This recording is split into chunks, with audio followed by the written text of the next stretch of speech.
Monsieur le Président, Mesdames et Messieurs les chefs d'État et de gouvernement, distinguée assistance. Je viens d'ici, Monsieur le Président de l'Assemblée Générale. Je viens d'ici à cette 67e Assemblée Générale des Nations Unies, apporter au nom du peuple haïtien ma contribution au débat, qui réunit aujourd'hui les représentants de tous les peuples du monde. Votre élection comme président de l'Assemblée est pour moi un message clair. Celui que les petits États, membres des Nations Unies, peuvent jouer un grand rôle. Apporter leur contribution à la paix dans son contexte mondial de morosité économique. Je voudrais, au nom de la délégation haïtienne, vous féliciter d'avoir suscité, encouragé ce débat qui malheureusement concerne nombre de membres de la grande famille des Nations Unies. Permettez-moi aussi de rendre hommage bien mérité à M.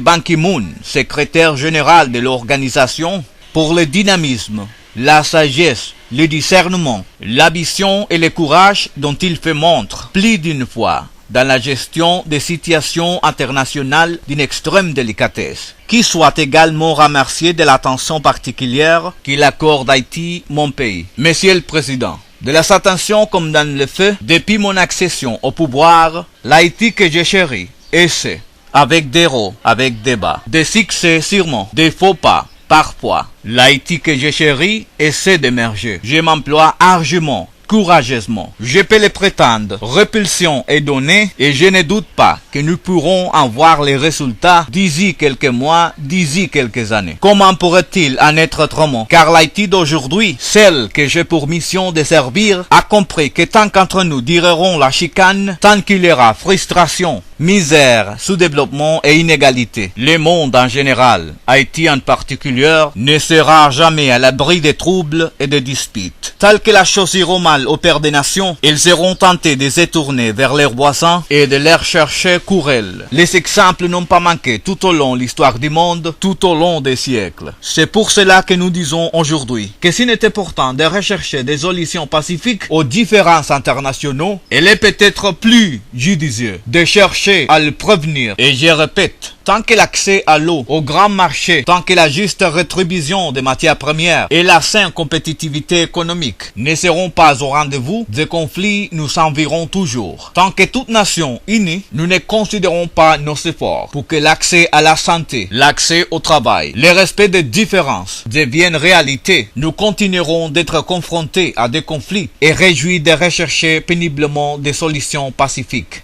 Monsieur le Président, la parité d'argent dont nous ne sommes fait les champions, la démocratie que nous prenons, le traitement égal devant la loi qu'au quotidien nous tâchons à faire appliquer, le respect de l'environnement qui s'inscrit dans notre programme de gouvernement, voilà, à mon sens, des paramètres qui préviennent des mouvements migratoires et contrôler les changements climatiques, les guerres inutiles, les massacres en relents religieux, les conflits ethniques, le terrorisme. Dans notre quête commune d'harmonie, aux cultures différentes, dans ce monde aux cultures différentes et religions diverses, nous devrons permettre à des rêves nationaux d'émerger, des rêves qui pèsent et résumer à offrir la possibilité à chaque homme et à chaque femme, quelle que soit leur couleur, leur religion, leur tendance politique, de vivre en paix, d'élever leur progéniture dans la dignité. L'Haïti de Toussaint Louverture, voilà plus de des siècles, l'avait déjà compris. Mais ces rêves nationaux, durant-ils le jour, si les engagements pris à vie d'accompagner le développement des pays comme le nôtre ne sont pas suivis de feu, si préjugés et suspicions de toutes sortes, à la contre de moyennes-ils garde à corde à la tête et dire, pour prévenir sa différence,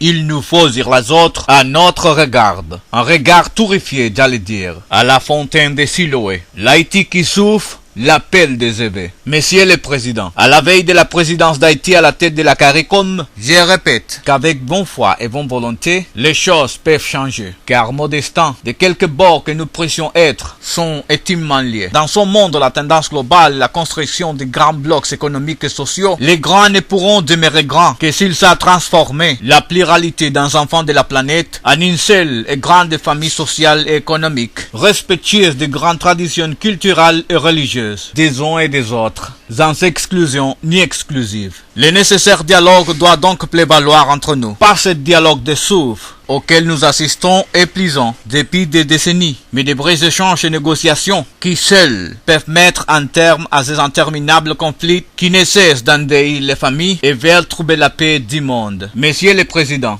L'histoire nous a appris qu'il n'y avait de vestiges d'égalité dans les relations internationales. L'histoire nous a appris que chaque nation cherchait son intérêt propre. La création des Nations Unies a allumé chez les peuples l'espoir que les choses pouvaient être différentes. Il ne faut pas laisser mourir ça de flammes dans n'importe quelle famille en général. Dans celle à Nations Unies en particulier, il ne saurait y avoir de grands et de petits, de géants et de nés, mais des êtres égaux qui ont des intérêts à défendre, des opinions à faire valoir, sur la base d'une relation tournée vers l'avenir, une relation empreinte de liberté, d'égalité, de fraternité et de recherche du bonheur pour tous. Mais comme s'il ne prenait pas l'espace idéal pour la paix dans le monde, pour la prospérité et la lutte contre la pauvreté, reste le cadre démocratique, Haïti sous mon leadership l'a compris et s'y emploie activement en renforçant les institutions locales réputées faibles ou jugées inopérantes. Haïti l'a compris et l'a compris que seule la démocratie vécue peut apporter la stabilité. Cette condition préalable est indispensable à toute politique de développement. Monsieur le Président, qu'il me soit permis dire de cette tribune de réitérer solennellement l'urgence nécessité qui nous incombe à tous de cesser de nous battre et de brûler plus tôt pour protéger ce bien commun qu'est notre planète, de travailler ensemble à la réduction et gestion des risques et catastrophes qui endeuillent le monde, ruinent les économies et entravent le développement. À vous, mes pères, leaders du monde, je vais rappeler qu'une population respective, nous sommes choisis et nous sommes mandatés pour que nous leur construction un monde meilleur, un monde où personne ne sera laissé pour compte, un monde où nos enfants pourront enfin en dire en paix. Aimez bien à l'idée ce mot de Victor Hugo prononcé au Congrès de la paix en 1847. Un jour viendra où il n'y aura autre champ de bataille que les marchés s'ouvrant au commerce et les esprits s'ouvrant aux idées. Tels sont les vœux que je formule pour l'Assemblée des Nations. Puisse grandir Grammet là, nous venir et nous éclairer. Venir à des villes de New York qui nous a créés ici chaleureusement et nous fournir ça y est ce discernement pour un monde plus beau, un monde plus juste. Merci.